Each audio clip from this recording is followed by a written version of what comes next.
What's up, everybody? Welcome to DC Gaming Group Podcast, episode 17. We have a special guest with us today, Rich Notabot, the world famous Notabot from DC Gaming Group, DC Gaming Group staff. We're here to learn more about his background and talk some shit about some anime and see what he's been playing and just talk about DC Gaming Group as a whole as well.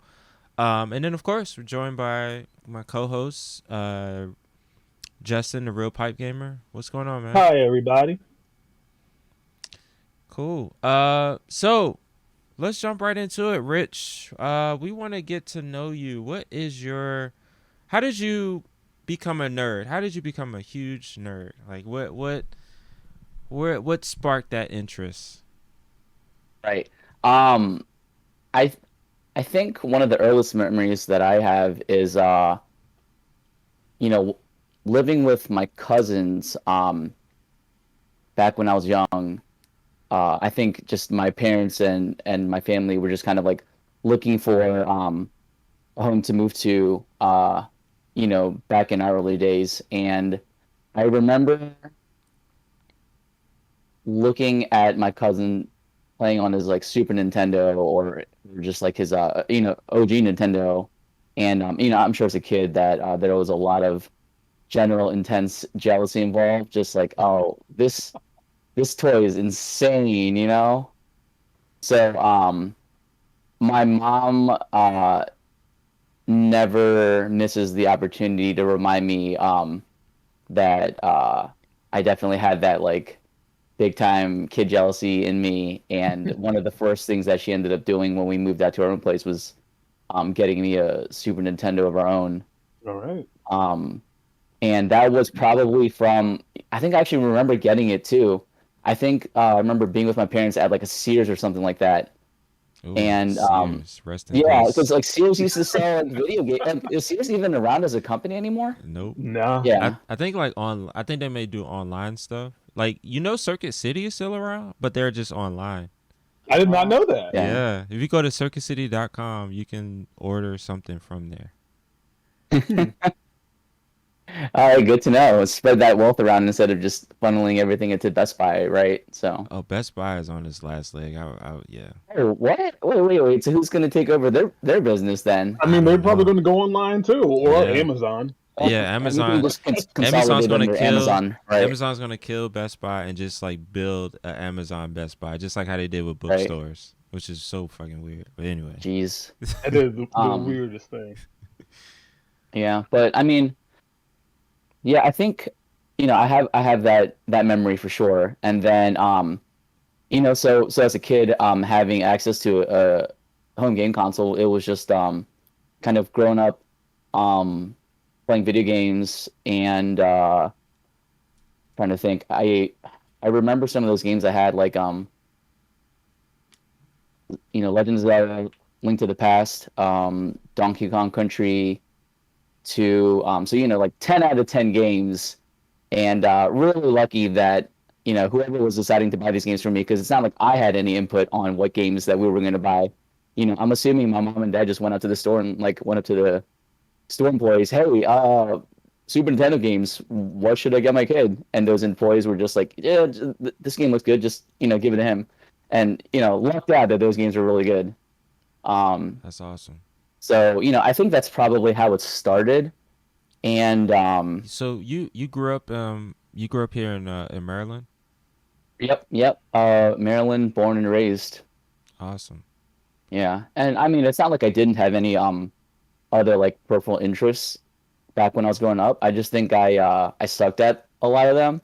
So it was like trying to get into like sports or anything like that. It was just wow, all these other kids are like really fast and tall, and I'm definitely not. So Yeah, that's I think crazy. I I always think thought of you as like more athletic. well, I think it's like easier to cultivate other interests sometimes when you like kind of come back to it later on. But definitely as a kid, I think I was just more easily drawn to video games because it was something that I could kind of like sit down and just kind of focus on by myself. So that's definitely the genesis of it.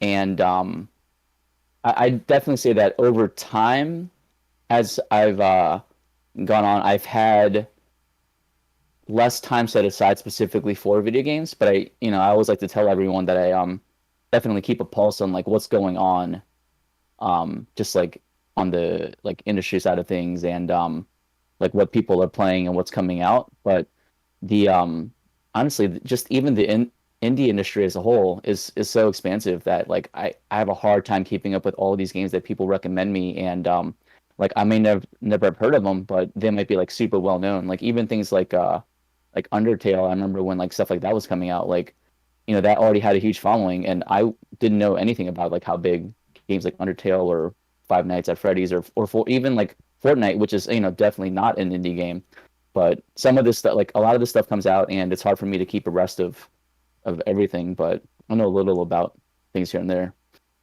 That's a great transition point because I'm curious. You know, you started off humble beginnings with the Super Nintendo and whatever games your parents happen to bring you. You said you seem to pay a lot of attention to the industry. Like, what brought you to DCGG? And like now that you're here, and it's been a while, like what has the community become to you? Right, right. I'll say, as a little bit of forward to that, right around when COVID was kind of breaking out, Hmm. um, and we were going under lockdowns and quarantines. Um, I was thinking to myself, wow, I'm going to be spending a lot more time indoors. I might have some time to get back into video games a little bit. Mm. So honestly, I think I want to say I joined DCGG about 2 years ago. If it wasn't during the pandemic, it had to have been just slightly before it. Yeah, Um, I think it was that maybe the second quarter of 2020, mhm. and that was like right when things just was locked down, and yeah. So yeah, I think it was like Right, right at the beginning of um Armageddon. right. So I think I found the group through the meetup, which I'm assuming is how most people find it and then get on the Discord. So, maybe the first event that I joined might have been like a Jackbox thing or a Among Us thing or something like that. And that was a lot of like the kind of gaming that I was doing during that period of time, I think. Um, which is still gaming and like really had me adjust my perception of what gaming was. Because for the longest time when I was growing up, and playing a lot of things on consoles or like on PC, um, my perception of gaming was like AAA platform, like titles like Halo and God of War. But like you kind of saw how big mobile gaming got to the point where I think that's probably like the most profitable side of gaming that there is, and it's huge. And gaming, it includes a lot of things like aside from just those big huge releases, like you've got your like Angry Birds and Minecraft and things like that. Uh, so it's not just like Final Fantasy anymore. Hmm. So yeah, I think a lot of what I was playing was Among Us and Jackbox for a while, and then at some point, I think all the discussion of people talking about the games that they really enjoyed playing got me back to playing some things that I kind of missed out on, like Final Fantasy VII Remake, and I played a couple things like the new God of War and The Last of Us 2, and so like some of the games I didn't always finish, but that's just more due to time than like lack of interest. And you recently just got a PS5, right? Well, so that's my brother, so it's not technically mine, but yeah, since I'm already here, I might play a couple games on it. So we just picked up Elden Ring and the Guardians of the Galaxy game, Okay. and Final Fantasy VII Intergrade, which is like the PS5 port Hmm. of the remake with some additional content. So Yeah. I'm looking forward to at least trying out some of these things. Okay. Awesome. Before we get off of DCGG, I gotta know. You are probably the person who has changed their profile picture and name the most on the Discord. Yeah, I absolutely. wanted like, do you even I'm proud of remember? this.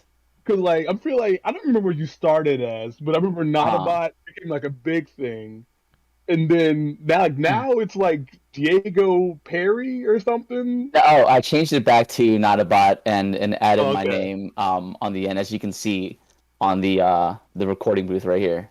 okay, I see that now. Yeah, Wait, yeah, yeah. what was the Diego So, Daigo Perry? Perry is a, oh my goodness, Justin, I have to send you this video. In fact, Please. this is like gaming history. Daigo Perry is a reference to a moment Oh yeah, during a Street Fighter, I think it's a Street Fighter Alpha Street Fighter Third tournament. Strike. Right, right, right. And the player Daigo, I can't remember his full name, but Daigo Umaera, I think. yeah, something like that. Yeah, Uh, Daigo and Justin Wong. right. So he parries an attack from the other player who's using Chun-Li, and like I'm assuming this is like in the finals or something like that. And parrying this Chun-Li attack takes like ridiculous, incredible skill, and I think at least a smidge of luck. So he parries it, comes back to win the match, and it becomes, I think, based on what some people say, like one of the first big video game fighting tournament things. It's like a moment, like a definitive moment, Okay, and so I know what there's you're things like talking that about. now, but. I've always heard this referred to as like moment 23 or something, Yeah, like moment Hmm. 37, I think. something like Oh, that. Yeah, what Yeah. like what's the moment number signify number. though? And I have seen the video, and it is like, Okay, even as someone who doesn't play a lot of those games, even I gotta be like, right, God damn! Like Yeah, you right, gotta run right. up it's just like awesome. shit. Like you had to be mad. Yeah, Are cause you? the thing is like that move was a super, so he literally like Daigo parried he parried a super and then performed his own super on him to finish the match. So it was literally like some Dragon Ball Z type shit. It was just like and yeah. So it was like Okay. yeah. So that yeah, those moments like that is why fighting games are awesome. You can really kind of create your own like anime moments and shit. So yeah, Daigo Perry. But Um. Yeah, not but back to not about. Okay, let's continue. So Rich, where so before we get into this next question, I definitely it's kind of a follow up to kind of like your beginnings. Where does your love for board games come from? mm, honestly, I think that might also be a meetup thing, because I do have a good amount of friends, like not even just like inside DCGG, but like just probably most of the friends that I have are all somewhat attuned to just playing good board games outside of your general like Monopoly or Yahtzee sort of thing. And I think a lot of that was cultivated with certain like just general non-gaming, but they would be like other like social groups on Meetup that would sometimes do like a board game meetup at places, and that's really how I started getting into it. So I was really glad to see that DCGG already has kind of like a good amount of interest there, with Justin doing a great job of cultivating that continuing like discussion about tabletops and like driving that interest so that people keep talking about them. Thank you. Absolutely, yeah, nah, I'm not just throwing praise out there. I think you do. I'm glad to see that there are other board game enthusiasts. And I remember telling Justin that one time where I was like, you know what? I'm pretty sure, like every time I even think about a board game to bring up, Justin's already like, oh, I've already like kickstarted that, or I've already played it, I've heard of it, or like, yeah, the game doesn't exist yet, but I already talked to some people who are making sure that they're in the process of creating it. So talk me through it. So you're a board game fan. Um, how do you go about discovering? Do you like hit up Justin and be like, yo, like what's new? Like any recommendations? Do Right. you bounce a lot of ideas off of Justin? So I guess it's just kind of like anyone who I know is like interested in board games. I'll like listen to them. If I bring the discussion up, they're usually excited to be like, "Oh, have you heard of X?" Like Hmm. that's just how it is, and that I feel like that's probably the same way it is for me with video games too. and really like movies and TV shows and anime and like music. It's like I haven't been very much the one to take the initiative to go find new things. It's a lot of things where people are happy to recommend me things, and then Definitely. you know like I might not find new things, but I feel like I'm a good curator of what is actually good. So then I'll tell people like, hey, you should check this, show or movie out because someone else told me about it and I liked it and I can confirm it. Or like, don't check this out because that was bad. So, taking it back to DC Gaming Group, what are some of the things like if as a member, like where could we find you most active? Like, what are some of the things that you work on personally with DC Gaming Group? Um, hmm. So as someone who doesn't actually play a ton of new games nowadays, I'm probably most active in the non-gaming channels. So maybe things like random or anime.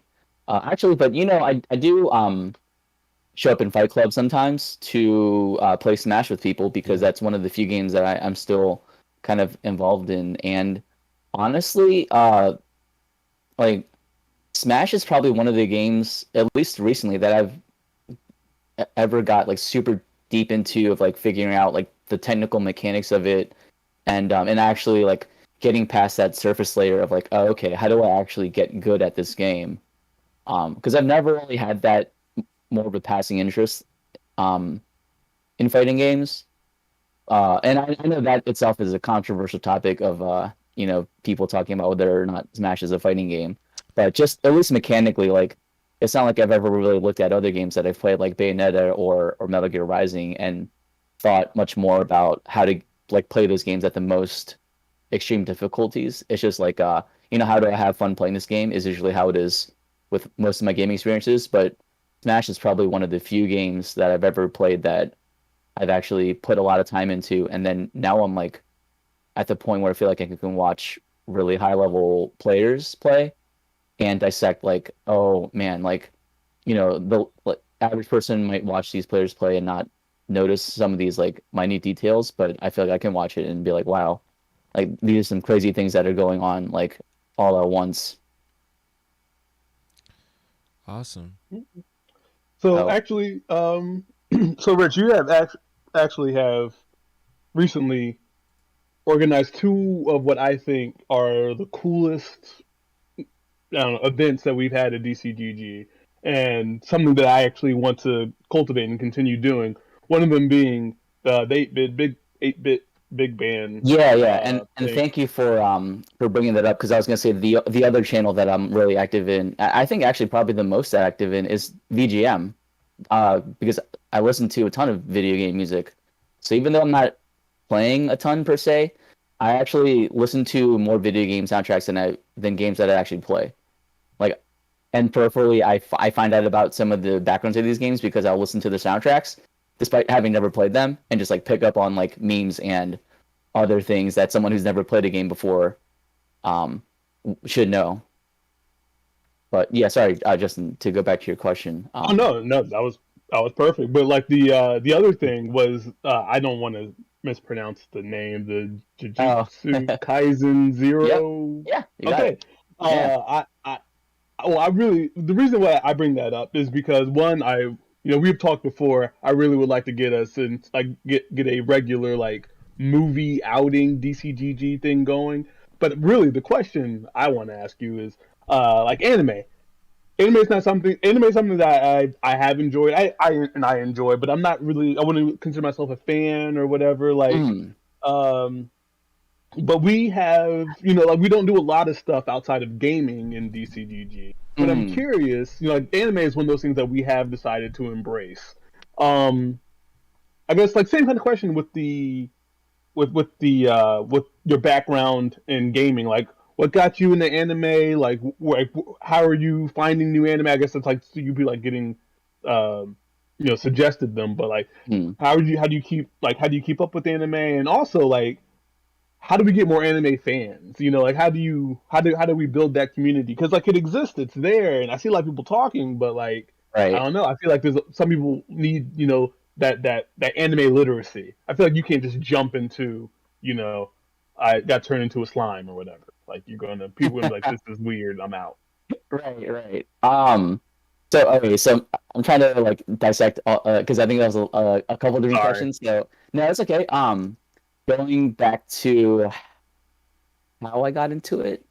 Um, so I think in that regard, I think it was just one of those things where like a lot of like young adolescent boys growing up in America probably got introduced to like some anime via Toonami, Hmm. watching like or actually, you know what? Going back even farther than that, Pokemon on whatever channels that came. I don't even remember. It's so long ago. But you know, Pokemon craze is a huge thing uh in America. So I think pretty much everyone under the age of 10 was watching that, you know, or just about. But not something that I really like knew about back then, you know, considering that any different from like other cartoons.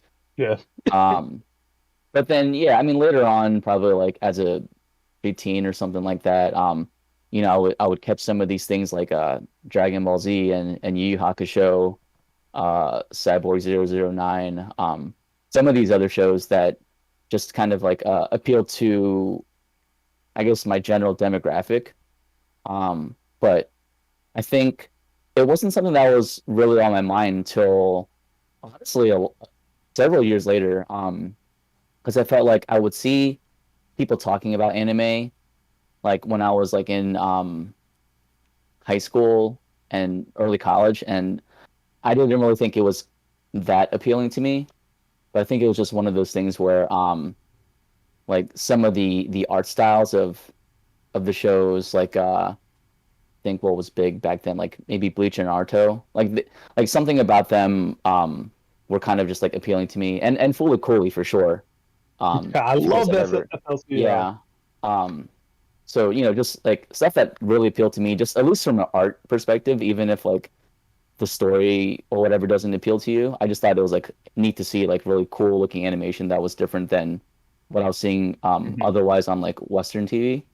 So I think it was one of those like, you know, you go down like a rabbit hole, like you watch a couple things and then you like look for more things that interest you. And I think I like ended up running into like Death Note and Full Metal Alchemist, just like searching online, like, you know, top animes to watch. Like, and then, you know, like it was like whatever people had recommended on the internet. So that's probably how, like how I got more into it. And then, you know, it's just one of those things where it's like a cycle. You just kind of like use that as a conversation starter, talking to other friends and people, and then they tell you more things to watch, and that's pretty much how it grew from there.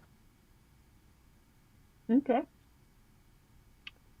Well, I guess finally, just to wrap everything up, we talked about board games, video games, anime. Outside of those three, I don't know what's a thing that like a very niche specific thing that like Richard's into, like an extra hobby. Right, right. Well, yeah, I do have extra hobbies, but I wouldn't say they're like quite niche. But I do also uh really enjoy playing ultimate frisbee. So sports wise, there's that and basketball.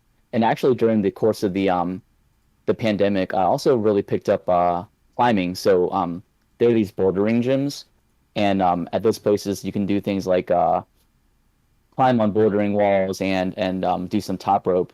And it's a really great sport to do during like the winter months because you know when it's cold outside, it's just easier to do stuff that's indoors. So it was a good like physical activity to do that you can do indoors. And you know, I think a lot of that is actually tied to, you know, just like being in front of a computer all the time. At some point, like I can't really sit for past 8 hours, so I need to just like go and do something physical. So I go do something like that, and then I can come back and do some gaming if I want. But like I wouldn't be able to just like work for 8 hours and then play like video games for 8 hours and then go to sleep and then do that again and again. And some people do that, and I'm not knocking it, but I just like I physically just can't do it. I get that. That makes a definitely it makes a lot of sense, and that's a very balanced approach because pandemic has definitely instilled some bad habits when it comes Mm. to being sedentary. So Hmm. um, that's awesome. Um, so yeah, we're just gonna jump into the next section and just talk about what you've been playing. Rich, since you're the guest, let's start with you. Like, Hmm. what you've been playing, video game wise, board game wise. Yeah, what's Yeah. Okay. striking your fancy these days? Yeah. I mean, I'll start with video games, and this is something that I already touched on. I mean, it's a 2+ year old game, but Super Smash Bros. Ultimate is still one of my favorite games to just pick up and play. So aside from that, I think what else? I mean, within the last few years, I think I just like got around to playing things that I hadn't played before, like the Tomb Raider remake, which originally came on like the PS3, so that's like several years old now. I played Asura's Wrath. That game was Oh, I love Yeah, that that game was game. really neat. Um, and So definitely the most ridiculous. yeah, like the most anime game that I've played probably. Absolutely. Yeah. Yes, So Justin, have you played that as well? I know Creston's played it. I have. I have. I played that. I think it was brand new Right, when I right. got to that. Yeah, Yeah. it gets a lot of flack. It is because it rightfully so. I mean, it is like a QTE the Yeah, game, but it's but so like, Right. fucking awesome. yeah, I mean the moments are epic. Like you can't. Mhm. Like there's literally I don't think there's any more epic moments than and like they're QTEs, but like they're used well and like you get into it. You're Yeah. mashing that button and the Sora's punching with all his arms and you're like, this is the greatest thing. Right, right. Yeah, I really like it when games, I don't know if it's still a thing now, but when they kind of started implementing like fun QTEs like Resident Evil 4 and like Dead Space, Asura's Wrath, Kingdom Hearts 2, things like that. I guess this It is the became a problem with dirty my it became a dirty word like Right, QTEs. right, right. But And I it's probably missed that whole generation because if they carried on through the whole PlayStation 4, Xbox One generation, that's the problem with me having skipped that whole like 7 years of gaming. Like my frame of reference is like 10+ years old video games. But I feel like at some point, it became like QTEs probably became like really crutchy for video games. So like yeah. they would just like throw them in there. It's like, why is this even a QTE? Yeah, you gotta So that timeline they had to cut some corners somewhere. But right, I right. personally never had a problem with QTEs. As long as they were like cool and they led to something Hmm. really cool. Like I never really had a problem with it. And in Asura's Wrath, in that case, I mean the whole thing was just epic. So I was just there for the ride. I was like, oh, it's kind of Right. like that Vince McMahon, fucking me.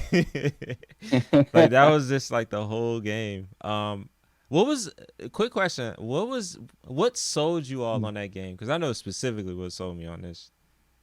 You like a specific moment or mechanic or Just something you saw and like it was a trailer or like what. uh so I don't know if I actually had any like pre-introduction to the game. I think I might have seen some stuff on it online about like people recommending it, maybe like a screenshot here and there. I didn't even know it was done by Capcom, but I remember when I started playing the game at the recommendation of the friend who lent it to me. And I was really struck by like how much I like the music, which is a big plus for me, and the general aesthetic of the game. Like it's like got these like East Asian uh like religious influences with like all the Buddhist kind of like imagery and like the monks and the shrines and stuff like that.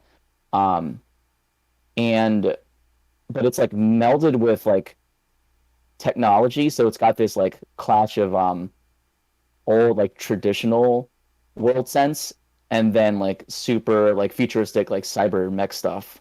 So I was like, wow, okay, this is like kind of neat. I can get behind this. Um, so I mean, that's I think what kind of stood out for me. I would say for me, I know it was like a couple years after God of War 3 had like already, like God of War was over, and I was looking for something like I like I tend to like there's certain things that I enjoy, and like I was looking for another like angry person that was just going to yell and like destroy things. Justin, It's what was pretty going much on in your life at this time? I was a very angry kid. That was That was oh no, college. I'm gonna say that was college.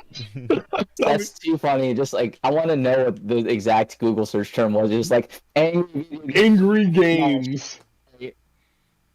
But yeah, no, I remember the commercial, and it was a bunch of yelling, and, like a bunch of just like punching, and I was just like, yeah, no, this is it. Like Kratos might be dead and gone, but like the Sora will live, and I died the game. I will say, it was not like as much as I enjoy that game, I would not necessarily be like it's a good game. Yeah.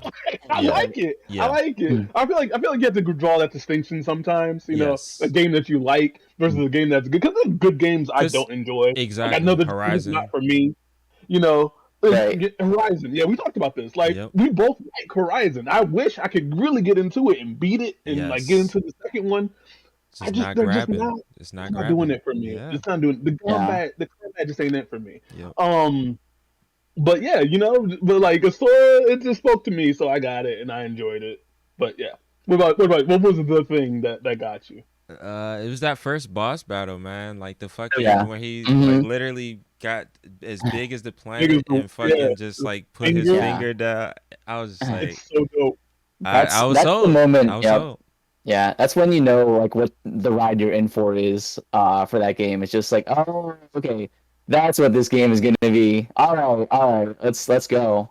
And Um. the funny thing about it, and spoiler alert, but like later on in the game, one of the other like guys like referenced him. He was like, "Oh yeah," he was like, he basically he was saying like he had no control, and that's like he was powerful, but he couldn't contain himself. That's why he went overboard, and then that's where he showed his weakness, and that's how he got mhm. destroyed. So I like that that the other guys were looking at him like this dude is fucking he's a loose cannon. That's why he got fucked up. So Right, right.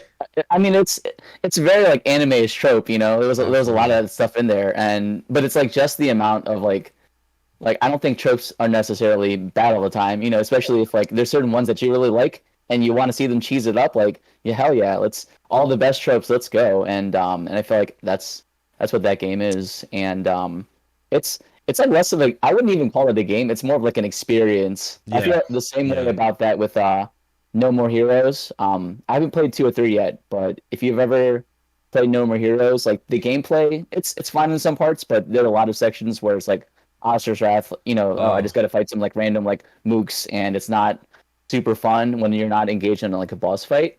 But Yeah, Sora's two. Wrath can really just be a boss rush. right, right. Yeah, But, like a lot of the general like aesthetic and like setup of the game and like the dialogue and all that, there's a lot of like cool stuff that happens. So I would recommend things like Asher's Wrath and No More Heroes to people, but I would have a hard time saying that they're good game. Hmm. yeah. No More Heroes 2 is so much better than the first one because it just Okay. eliminates that monotony that you were talking about, where you have to like Mm. why is there open world like and is and Right. it was busy work, and so 2 is like straight is more of a straight boss rush in a way. Mm. You still have like moments leading up to it, but it's way more streamlined. I'm actually enjoying it way more than the first one. The first one I was like, okay, I Right. get the gist of it. I like it. I like the silliness. I like the craziness. It's basically like Mm. kind of like Kill Bill in a way. Mm. You're just kind of taking out assassins, blah blah blah. But yeah, 2 is just way better. So I recommend just going straight to 2. Nice. Yeah. So so you said Asura's Wrath, and there was another one you said in video games. Yeah. I Oh, mean, Smash. yeah, Smash. Yeah, I mean, it's just one of those things where it's still got a pretty good like user base of people playing. I mean, most of the times when I'm playing, it's just playing online against other people. So it's a lot of just doing that, trying out different characters, and just trying to get good with them, and looking forward to playing in person with people more often.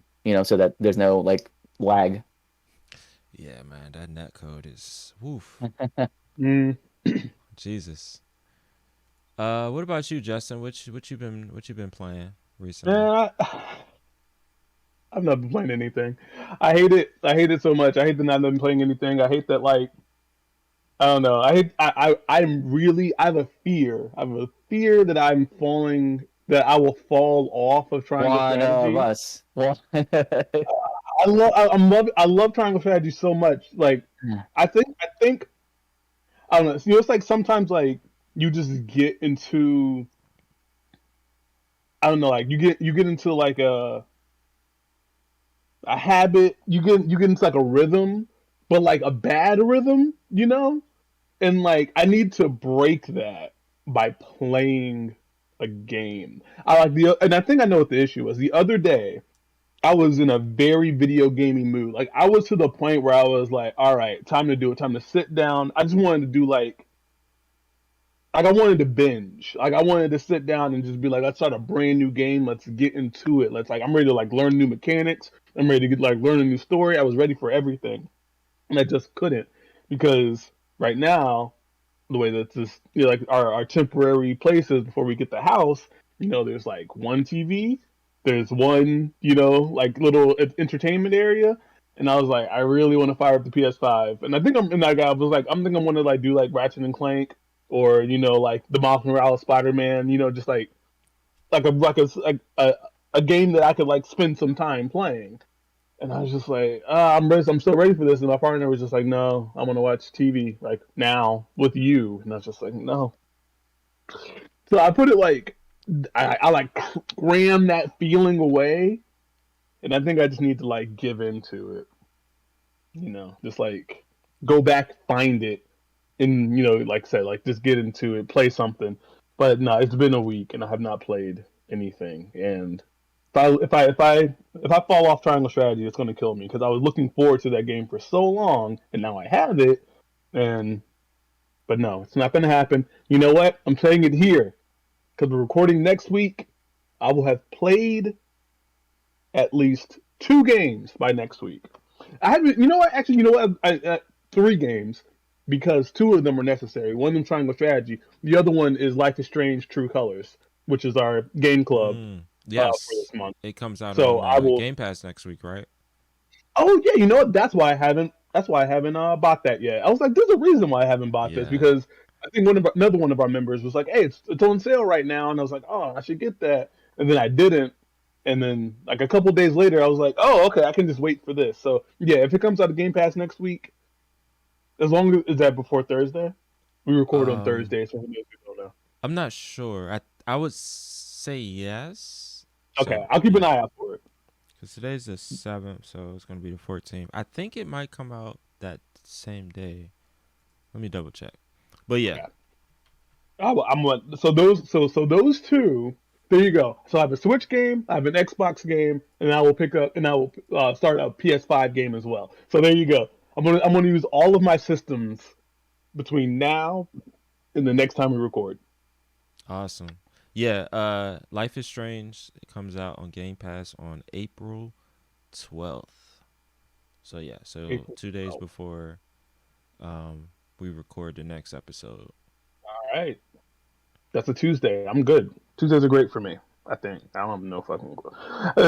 I'm gonna play the game. Okay, I'm playing all 3 of those games between now and the next time we record. I've spoken. Awesome. So Justin, something that I forgot to talk about as well, but is there any like board game out there that is like new or like that you've been playing recently that you really are excited to like show people and get them playing?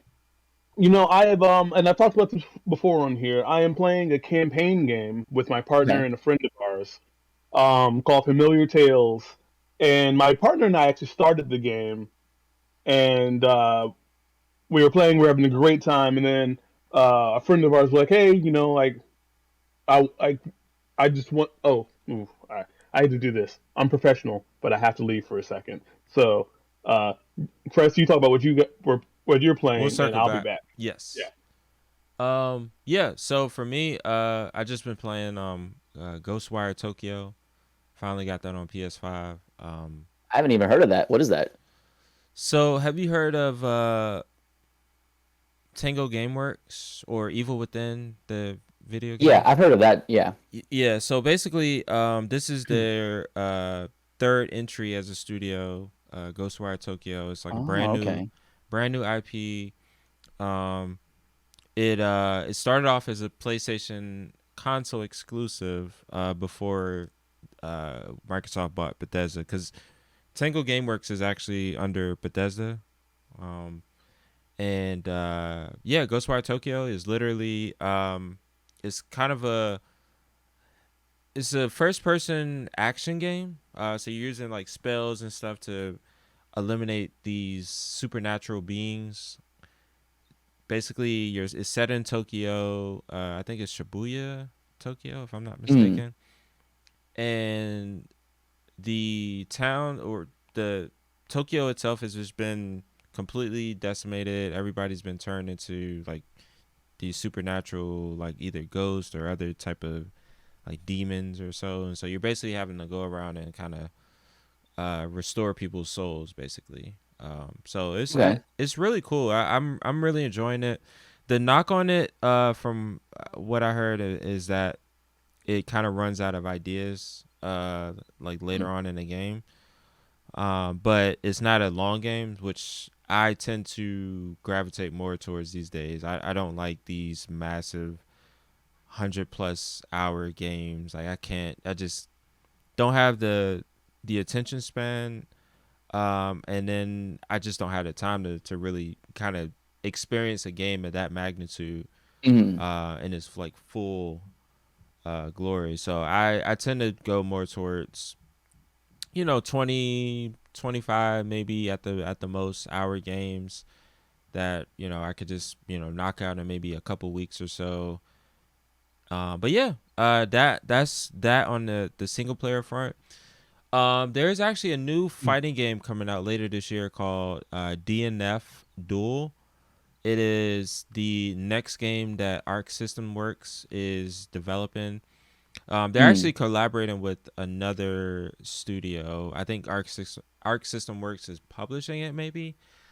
But it is based on this I think it's an MMO called DNF Online, if I'm not mistaken. And I think that, so they're basically, there's an MMO. It's kind of like you know how like League of Legends is now making a fighting game. Yeah, I think I have heard of that. Yeah. Yeah, so it's basically that. So it's basically I think DNF Online is more, it's an MMO. I believe, I could be wrong. But I think it's a free to play game Mm. and blah blah blah. So it has a following, and so they're just taking those characters and creating a fighting game out of it. And Arc System Works is involved either on the publishing side or on the development side. I can't remember, but they had an open beta over the weekend, and I was playing that for like a good 3-4 hours straight. It was Mm. a lot of fun. It's one of those classic moments where, usually fighting games when they come out, they have all the training modes, the command list and all that. This one was it's a straight up online beta. So you hop in, you go into a room, and you just play against other people. Like there's no training mode, there's nothing. You just go straight in and you just got to figure out the game, press buttons, and of course you could pull up. A lot Mm. of people have provided like guides and things of that sort after the fact, but naturally I just went in and just kind of figured out like what some of the mechanics are. And it is actually an interesting premise. It is there's two like move sets. So there's moves that are very similar to Smash Brothers, where it's only directional based. Like there's no like quarter circle or motion Right. based inputs.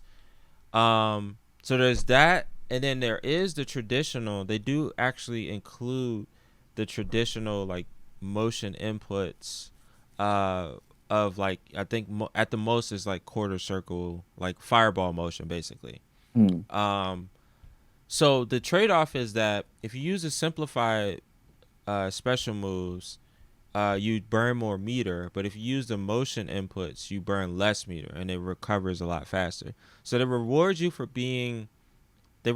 the established like fighting game people that can kind of come in and pick it up.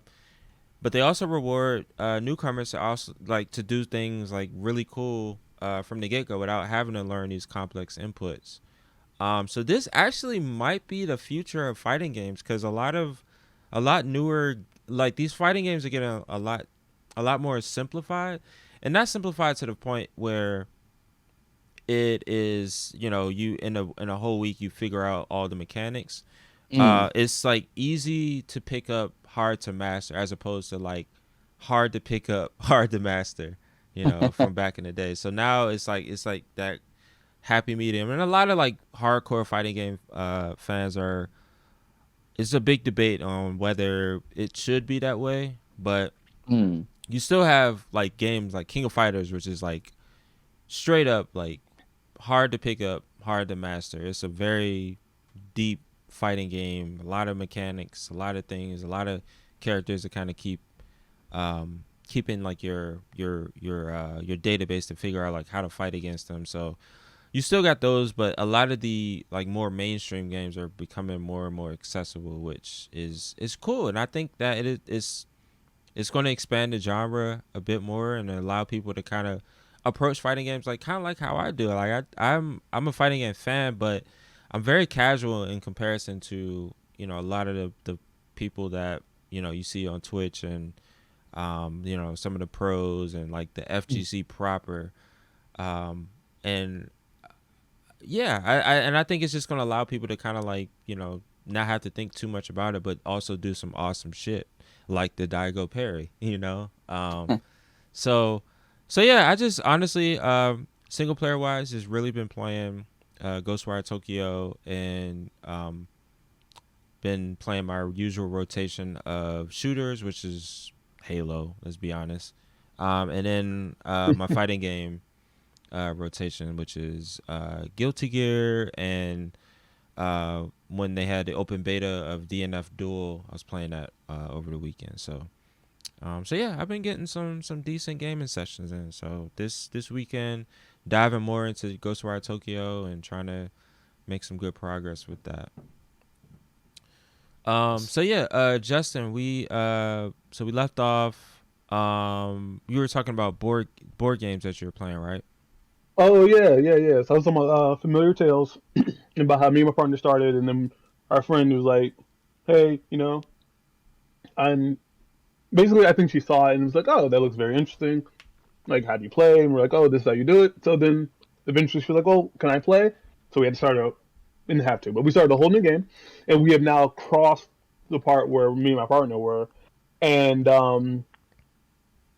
yeah, no, it's been a lot of fun. We play every Monday night. It's an excuse to get together and just kind of hang out. Um, and I don't know. It started off. You know, it's like I said. I know I've explained this before, but like a game, you all play familiars, like magical familiars. So there's like a fox, uh, a frog that used to be a human, a little fairy thing, and chalk, which is like a he's a well, it is a stone golem, and you know, there's a knock on the door one night. Your wizard master rushes to the door. There's a woman there with a baby, and she's like, "You gotta save my baby." And there's dogs barking, and you know, like you take the baby, and you know, like he tells you to run to the forest and protect the baby, and you do that, and then the story just kicks off, and it's cool, you know, like you every scenario set up. You know, you put your figurines on the board, you put the bad people on the board, and you know you play your cards to do different things as you move around the board, and then you know you finish it or you don't. You know, oh well you finish either way. Maybe you succeed or fail. You know, whatever.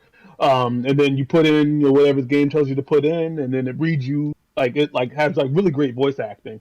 So like it reads you some story, and like all the characters are voiced, and you know you make decisions, and then like it'll tell like literally on the book it'll be like, you know, go to page whatever, and you go to that page and you'll set up again, because like literally on the page are like the spaces and all the information that you need for that particular scenario, and you just do that over and over again. So you know, the we're trying to keep the baby happy because the baby gets upset, it starts crying, and you put it in the hiding spaces while you're fighting. But if it gets too upset, the hiding space doesn't work because it's making too much noise.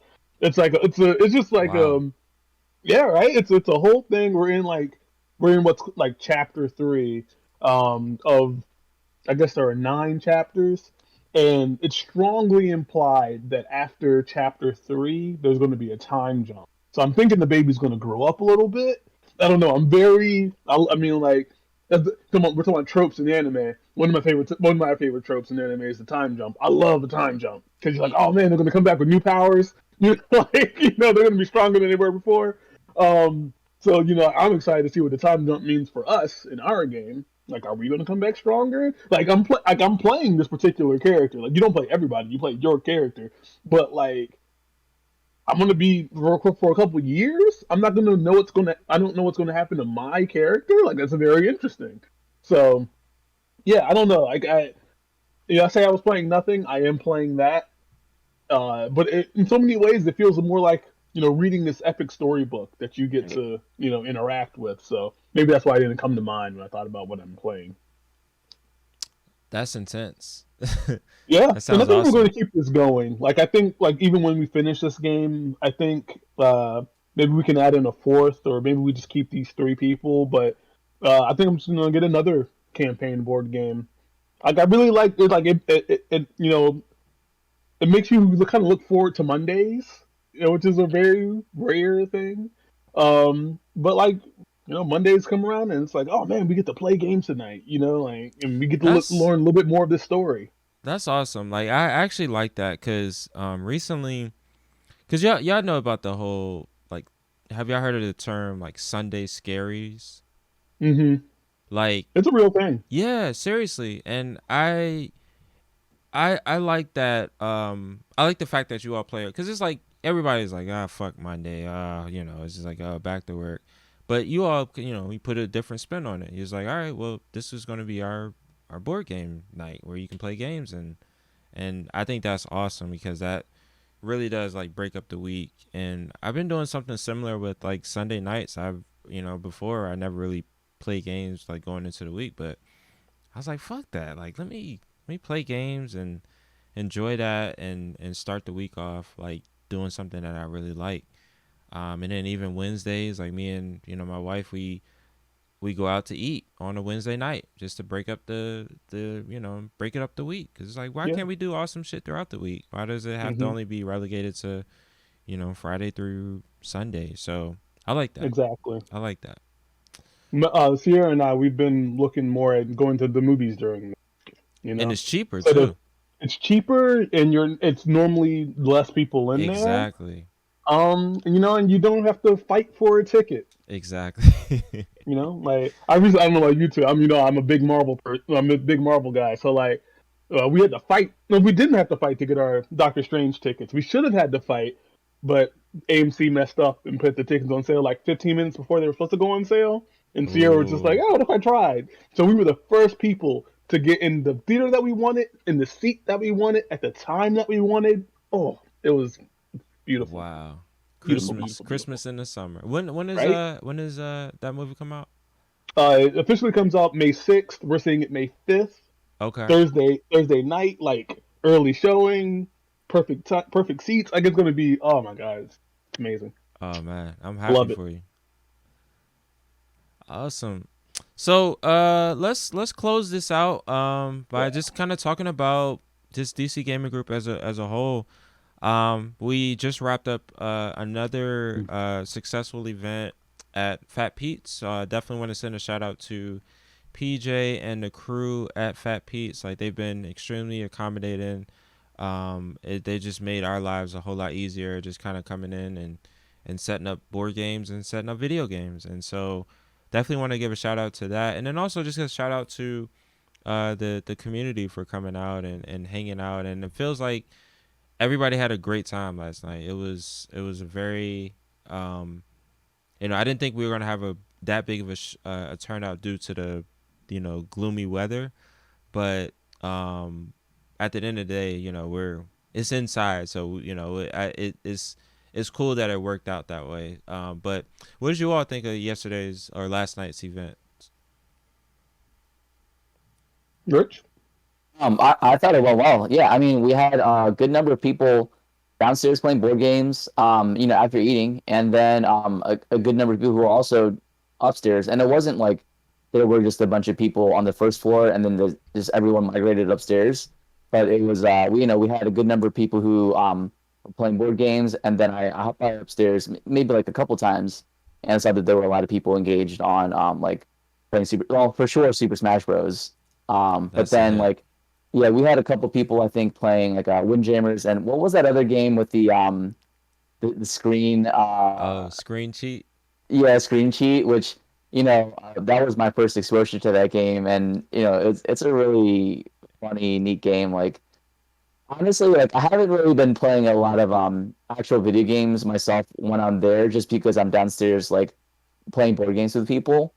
But Screen Cheat, and then things like Windjammers, that other game that takes place on that subway that I know you mentioned to me, the Oh, one with like Lethal actually the League. ball.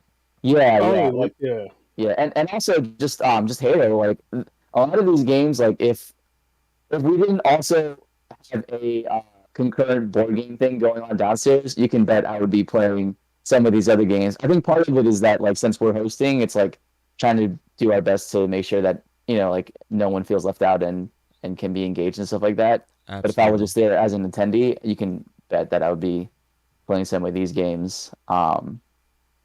But yeah, I mean, I thought it went well, and like you mentioned, pretty good turnout. I can never tell proportionally like how many people on Meetup that we have actually coming to these events, Yeah. but we had like 60 people RSVP for it, and then additional overflow on the wait list, and it seemed like we had at least like 60 people there. So I'm not sure if everyone from the Meetup RSVP showed up, but I mean that's pretty good turnout as far as like events that I typically see, because otherwise I always joke on Meetup, and I think anyone else who helps like organize events, you're lucky to have like 50% yeah. turnout for RSVPs for any kind of event. So I thought it turnout was well, and like you said, people were having a lot of fun. So Absolutely. Justin, how did you enjoy your time? I had a great time. Yeah, that's like Rich said, the turnout was amazing. I just can every single time every single time I'm like, oh, is anyone gonna come this time? And then people just keep showing up. Um, I will say I did get to get upstairs this time for the first time. Hey, you got to go downstairs. I saw you. Um, I didn't get to play any video games upstairs, but I got to at least hang out, see what was going on up there. I will say if we only had the video games, it would still be an amazing event. It is like we're going for that old school arcade feel, Yeah. and I think we're nailing it. I People, mean, yeah, people are oh like man, the energy upstairs, like what, like, cause the people would get it, like, and I was very aggressive this time of just like I saw people standing there and I was just shoving a controller in their hand, like try this game, hmm trust me, yeah, just try it. And I had like we had screen cheat going for a good like solid, it was a few people rotating in and out. Lethal League. There was like this one guy that stayed there pretty much the whole time, and it was just like teaching other people how to play games. So it's like it was like a it's a bad. I'm not gonna use that analogy. It was in. It's hard to. It was infectious. The whole hmm the that whole vibe was infectious, and people were really understanding and were willing to just like try different things. And so I was I was in a corner just like shedding a tear, and it's like people get it finally. And there's just like certain comments was like, yo, like y'all go hard. I was like, yeah, hell yeah, we trying to we have to, like, there's nothing else in the city that is doing this, and so we have to. This is this is out of frustration. DC hmm just is not a place to. Unfortunately, just there's never really a place that for gamers. So yeah, definitely. I will say that I think out of this, and just I had a brief conversation with PJ. I think we might do some spinoff events. We already did a spinoff like D&D campaign. I think we're gonna do a straight gaming spinoff. pretty soon. I think it's gonna be. I think I'm gonna focus on fighting games. I think we're gonna make a straight up fighting game pop up arcade event, and just like jam out on that on like a Friday night or something. So I just got to figure out what is for PJ, what works. So that's gonna be a thing. We can start doing like spin-off events because PJ is just like, yo, like whenever y'all got Yeah, time. bring the people. Exactly. And then like Justin and I, we had a conversation. You were saying like you definitely want to do some sort of like some spin-off for like straight up board game nights and kind of Yeah, build yeah. that. The idea is to get people because like every single time, even last night included, I see people come and they look at they look at all the games that because like we lay them all out and they'll just go like, and then I'll walk up and like, are you interested in any of these games? And they quickly go like, oh no, no, no, and I'm like, yes, you were. Like just like play, like this. It's okay. Like you don't know what they are, and that's all right. Yeah, Like let exactly. me teach you. Like that's one of the things that we're here for. So like what I want to do is get people who ever even kind of interested in the board gaming hobby. Someone who has ever looked at a board game and went, that game looks cool. Or people who have looked at other games and be like, oh man, those people are having so much fun. I wish I knew how to play that. I want them to come and I want to sit them down and just teach them, like really good intro what has like the what the community has now like started to like adopt the term of welcoming game Mm, of just like, welcome to the hobby. Here is how you do, card drafting. And don't worry about the name of the mechanic, just learn the game because I can teach you, you know, because like let's say yesterday, one of our members brought Dune Imperium. Any random person is going to look at that game and say, hell no. It's a lot. yeah, But I was really, intimidated. yeah, right? Because you saw it, I right? was I like, think it was "What are y'all doing over Aries. here?" They was like, "Doing." I Yeah, was like, but really, that game is. I could probably break that down into four mechanics. I could probably break that down into four super simple games that you could learn. And then once you really got the hang of those games, you could go play Dune Imperium and be like, oh, okay, so it's a little bit of this, mix with a little bit of that, mix with a little bit of this. And it's like, yes. Because, like, we all got, in video games, like, Rich was talking earlier, you start with the Super Nintendo, we all got running and jumping. Like, we got that. The game was just running and jumping the game. Like, and we all started with that and then we went on to do so much more, but like we at least we got that running and jumping. There is no one really doing that. Like there's no, here's your first board game. Like people can make arguments for things like Candyland and Monopoly and all those good things. I would argue that those games aren't really teaching you anything that you wouldn't learn better from a more engaging game you know. Um, so the idea was kind of like a clinic, just get people in and just be like, hey, come in, be ready to not get it right away, but also come with the open mind. I'm not going to throw anything at you that you wouldn't be able to that a child wouldn't be able to play, But like you're an adult, you're here to have a good time. Put a beer in your hand. I will teach you King of Tokyo. King of Tokyo is super easy to learn. And everyone loves it. It's a very simple game. You roll dice, you laugh, you scream, you cry. You have a great time.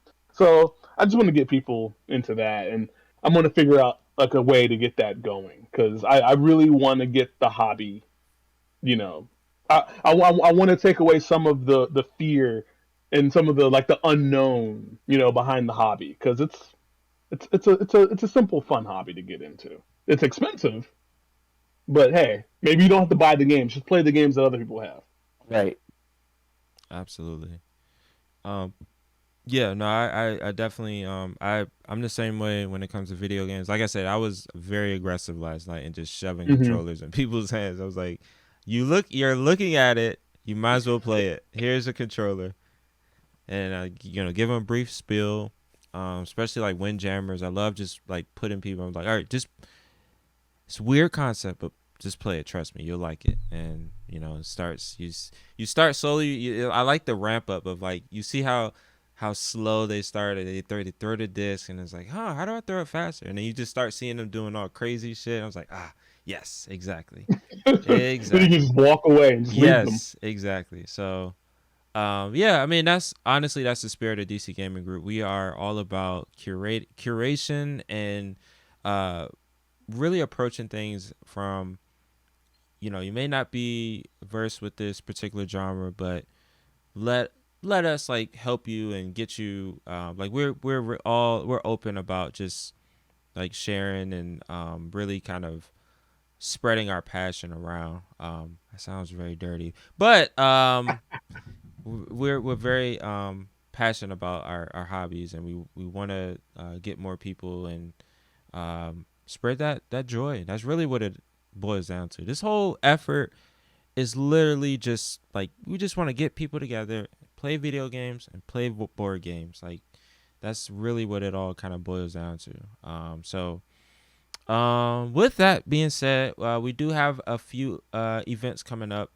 The biggest of which is the May the 4th event. It hasn't been announced officially yet, but the details are being worked out, and there's announcement will drop pretty soon. The next monthly event is our City State event. I don't think did we I have a think it's the date on that? 22nd. I think Twenty it's the second. 22nd. Okay, 22nd of April. We're going to be back at City State. So that one is going to definitely be a great time. City State is also another great venue. They've been very kind and willing to house us and host us on those Fridays. So really want to give a shout out to City State and the staff over there. And then of course we have our usual rotation of Discord events. And of course, if you want to stay tuned for that, make sure you are following us on Discord. You can get an invite link straight from our website at dcgamergroup.com, and then on that homepage there's going to be a section dedicated strictly for Discord. So definitely, if you haven't joined, join via our website. So that pretty much wraps it up. Rich, I want to thank you for joining us. This was a really great time. This was long in the making.